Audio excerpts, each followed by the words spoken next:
kemi 2000 mjek të cilët kanë kryer fakultetin, i kanë kryer stazhet obligative, janë të papunë. Alianca synon për reformat të cilat janë në shërbim të qytetarëve dhe gjithmonë në qendër të përkujdesit e ka pacientin. Ne si gjithnjë përgatisim programe zhvillimore për shëndetësi, ku përfshijmë reformat e kryesore, të cilat i kemi ndarë në 4 shtylla kryesore: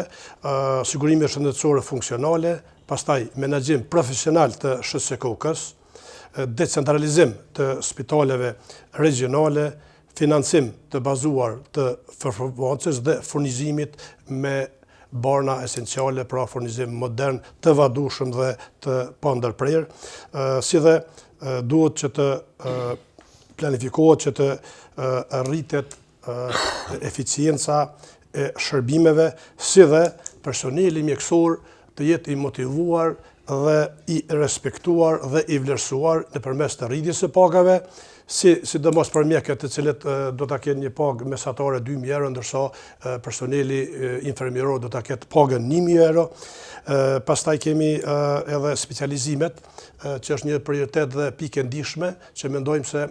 duhet të kemi çështja shumë të drejtë për drejtë dhe efikase, për arsye se momentalisht kemi 2000 mjek të cilët kanë kryer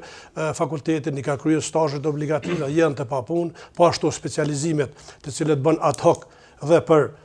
nevoja të konsumit elektoral dhe politik të momentit, që duhet të ekzistojnë duke u referuar planit strategjik afatmesëm për të gjithë këta mjek, të cilët janë të specializuar dhe tani në këtë rast janë edhe të papunë.